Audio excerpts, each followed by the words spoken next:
Good morning, good afternoon, good evening, good night, wherever you are in the world or whatever time you are watching this video.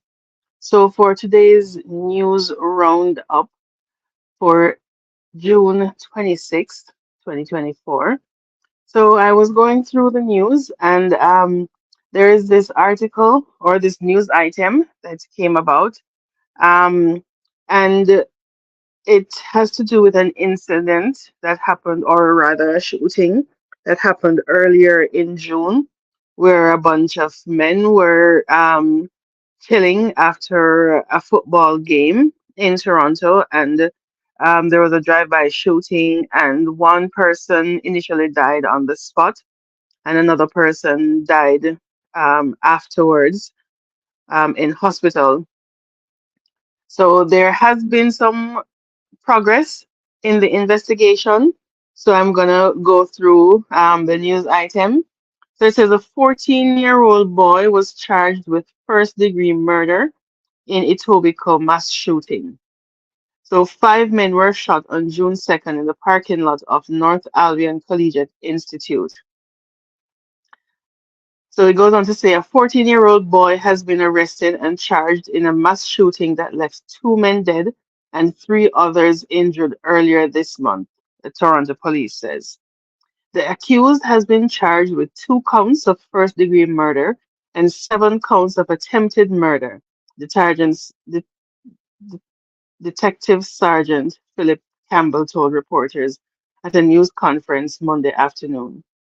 Campbell said the teen was arrested the day after the shooting was charged on Monday after a stolen vehicle investigation. He was scheduled to appear in court on Monday. Now, I can't believe that a 14-year-old would do this shooting. I'm beginning to wonder if maybe it's some gang initiation because where would a 14-year-old get a gun?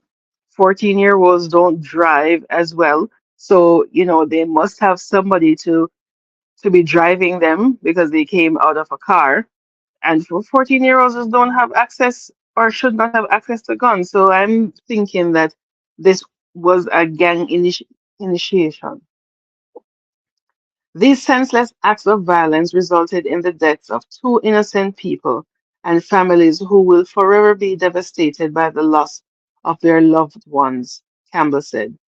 According to police, nine men were gathered on the 9th of June 2nd in the parking lot of North Albion Collegiate Institute, a high school in the city's west end near the corner of Mount Olive Drive and Kipling Avenue in Etobicoke.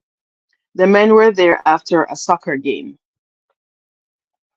Police said a dark pickup truck arrived at the parking lot and that two people got out of the vehicle and opened fire on the men before driving off. So here you see two people came out of the truck. So obviously one of them was the 14-year-old and the other left to be identified. Five men were indiscriminately shot at and taken to hospital, Campbell says. Two men have since died.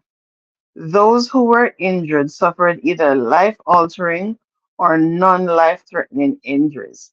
So it means that they were seriously injured. Life-altering means that, they could have lost a body part, a limb or something, or even damage to organs, or even if they were running, maybe they probably would have been shot in the back and maybe, now have spinal injuries. Such a senseless act. One is in very serious condition with injuries that he will likely be dealing with for the rest of his life.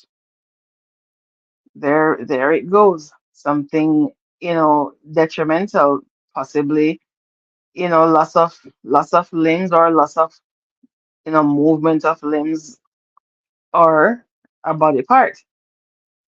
There are no known connection between the men and the suspects, Campbell said.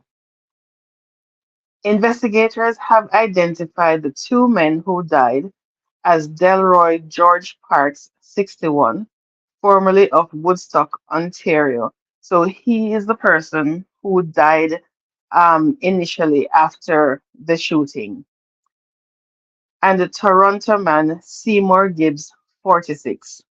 Parks died shortly after he arrived at the hospital on June 2nd, while Gibbs died on June 5th from medical complications resulting from his injuries, police said.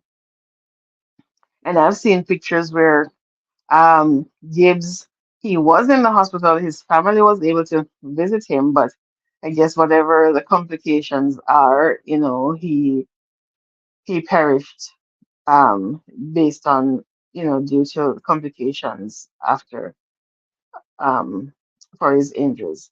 Parks and Gibbs are the city's 34th and 35th homicide victims of the year.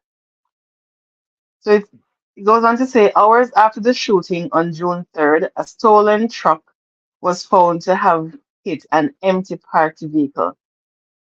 A male youth tried to flee the vehicle on foot but was arrested by police after a short chase. After police investigated, they discovered that the youth was one of the suspects involved in the shooting. Well, I guess it means that they possibly had, some information, maybe surveillance camera or stuff, in order to, notice that he was one of the suspects in the shooting.